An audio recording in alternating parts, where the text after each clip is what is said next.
Hey, in this video I'm gonna put a roof on this log house. If this worked out or if I maybe ran into some problems, we'll find out now. Despite the weather, which still is a tragedy,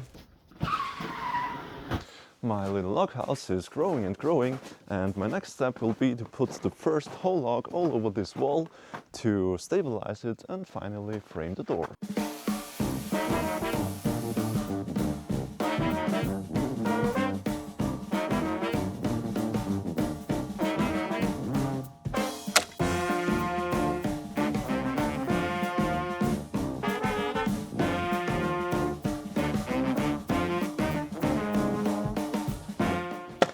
Okay, if you want to see how to prepare, scribe and cut a log, you can watch the previous part or watch this video.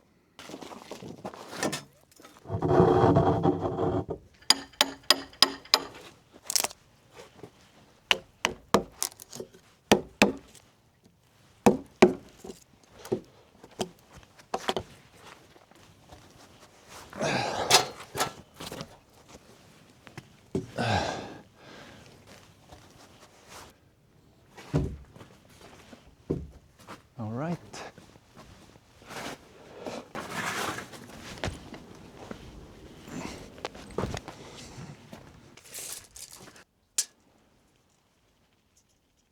That's about 2:15 now, which is okay because I will probably pave the floor inside, making it about 10 centimeters higher. And also the whole building will settle because the wood is going to shrink over time, making the header a few centimeters lower, so the door opening will come out roughly at 2 meters, which is ideal. The walls are finished, which is a shame because it was really interesting work to do. It took me 50 days overall. My average time per log went down from more than 3 hours to only 1 hour, making for an overall building time of about 120 hours, and everything without a crane or a scaffolding. So it is absolutely feasible for one person to build a log cabin like this in reasonable time, but now it needs a roof.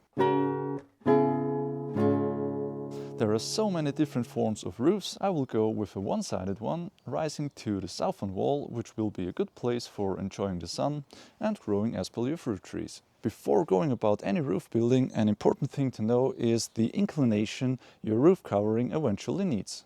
These sheets demand an inclination of at least 10 degrees for water to properly flow off. And also in the wintertime, the snow will then more easily slide off. I used a laser to find that the northern wall is about 50 centimeters lower than the southern wall, and they are about 240 centimeters apart. 50 divided by 240 is about 0.208. So about 20%, but that does not mean 20 degrees. To get the angle of any inclination in percent, use the arctangent or inverse tangent of the slope. In this case, arctangent of 0.208, which is about 11.8 degrees. That's okay.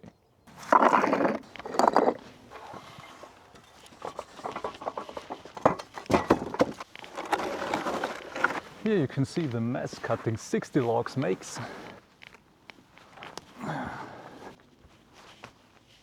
But since this is all untreated wood and chainsaw oil is fortunately available biodegradable by now, this is all best mulch for our garden.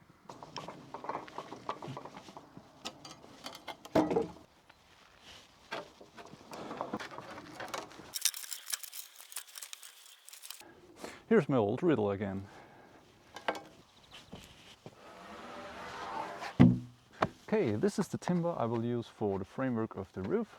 But now there's the problem of having to attach straight wood to rounded logs. I could of course use my scribers again to cut the shape of the logs into the rafters, but then it would be difficult to get them all to the same height with the same slope for the roof to eventually be a flat plane. So I used a laser to mark a level line on the purlin logs, and I'll now use these to cut out supporting bases like you would have on a normal timber framework.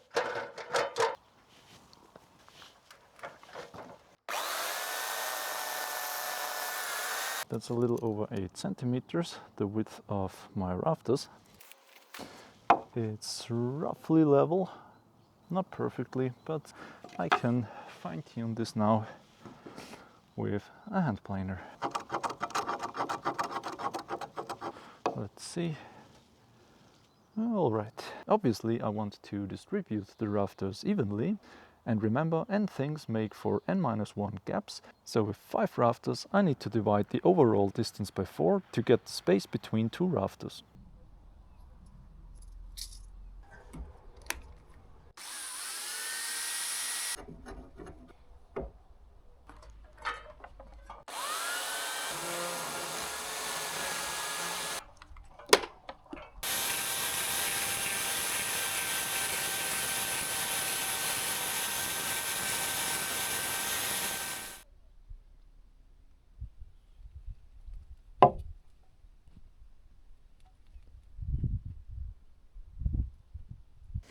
The outermost rafter will sit directly on the wall, that's why I used shorter and shorter logs here.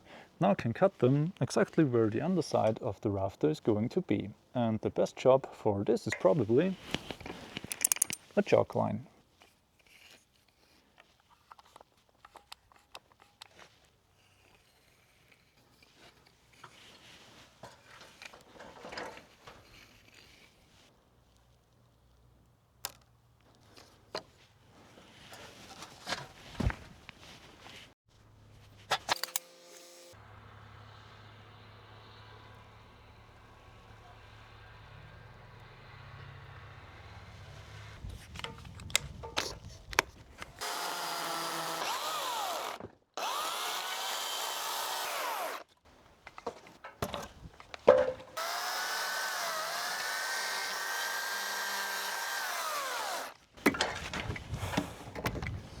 Yeah.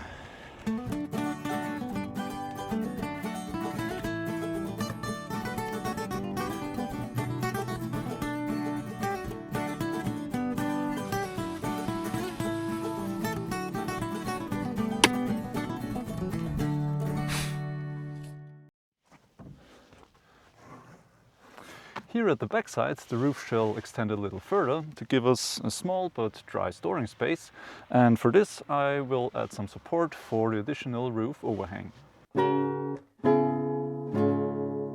These ground screws are a good option for a foundation that does not need to bear tons of load. Compared to concrete foundations, setting them is fast, doesn't seal the ground, and they can be easily removed or even reused. And for a log building that is still going to settle down, it's great that they can be adjusted in height. Let's see if I can get them in. This is where the roof shall end, so I'll support it about 20 centimeters further in. Conveniently, this chalk line also serves as a plumb bob.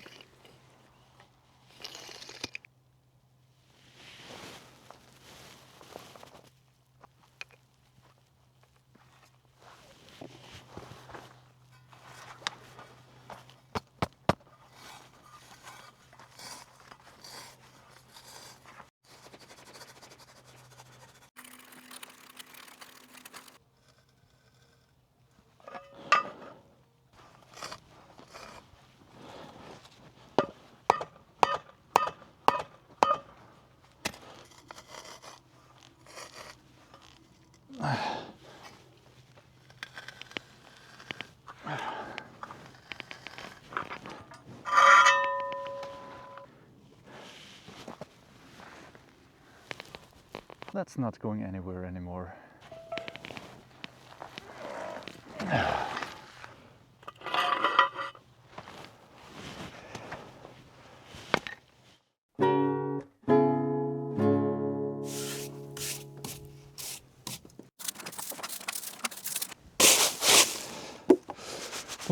Overnight, winter caught up with us one more time.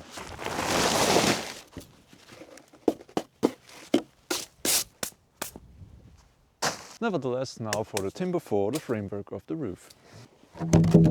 I got all this timber from a nearby private sawmill, always trying to avoid big companies and far transports.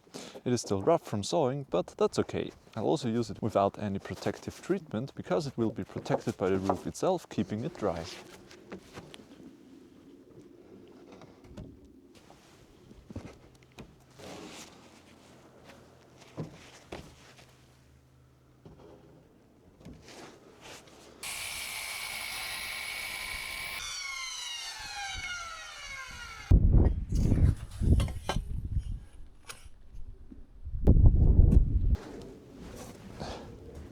When cutting beams in half, it should be supported at least 4 points. Otherwise it could tear before the cut is finished, or even worse, collapse, pinching your saw blade and sending the saw towards you. Take care.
Perfect, with 2 more centimeters clearance for the rafter to come down at the other 2 supporting points. Now I set it plumb, okay, which it miraculously already is, and now I can mark the other points.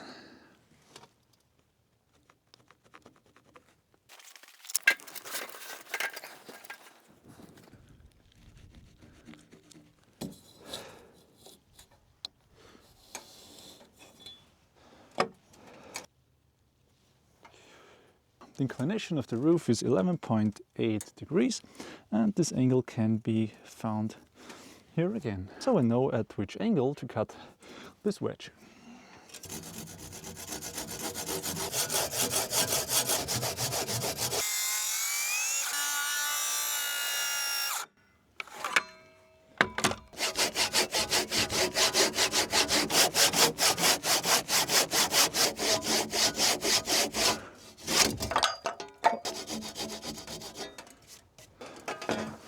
All right.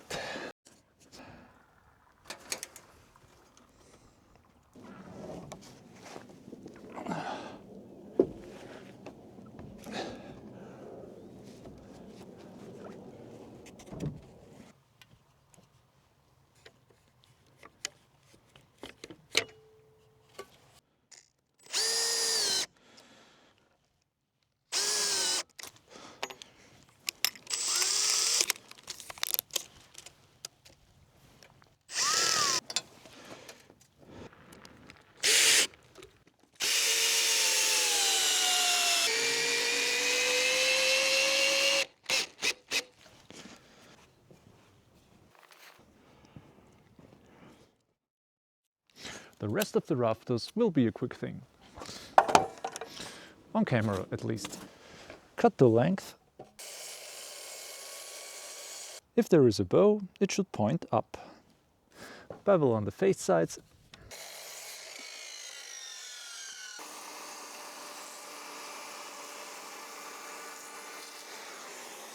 And along the edges.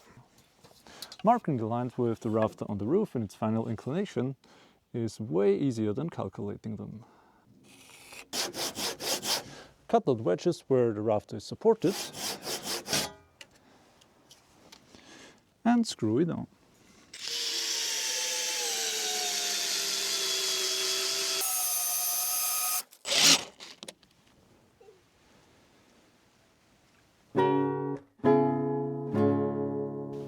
Okay, length and position of the battens have been worked out. Only took me half an hour, so on with them.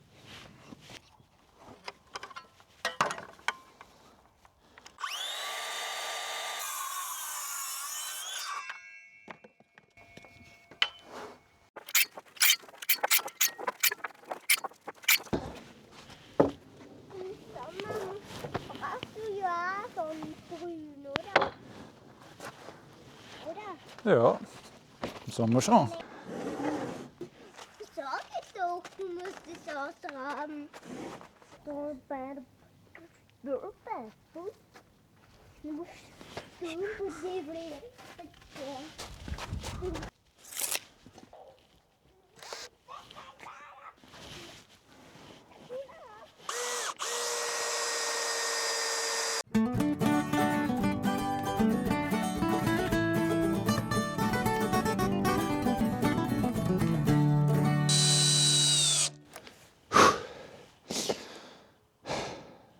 Yeah.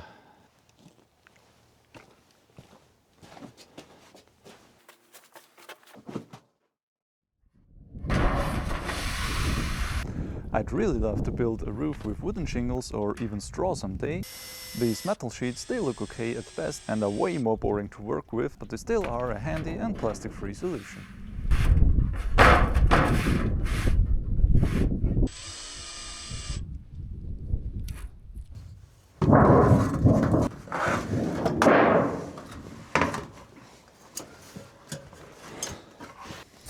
The roof covering, whether it's tiles or shingles or sheets, shall be laid against gravity, so from bottom to top, and also, if possible, against the prevailing wind direction, which in my case means to lay it from east to west.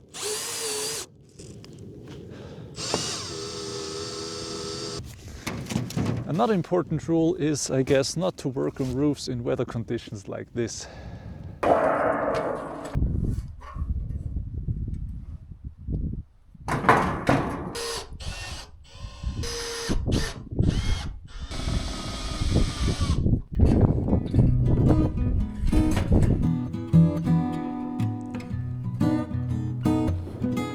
The roof is on, but the log cabin is still far from being finished. It still needs a foundation wall, a door, maybe a window, cladding for keeping animals on the right side of the wall, and the floor cover. So see you in the next part, but for now I'll enjoy that our log cabin is now weatherproof. Bye!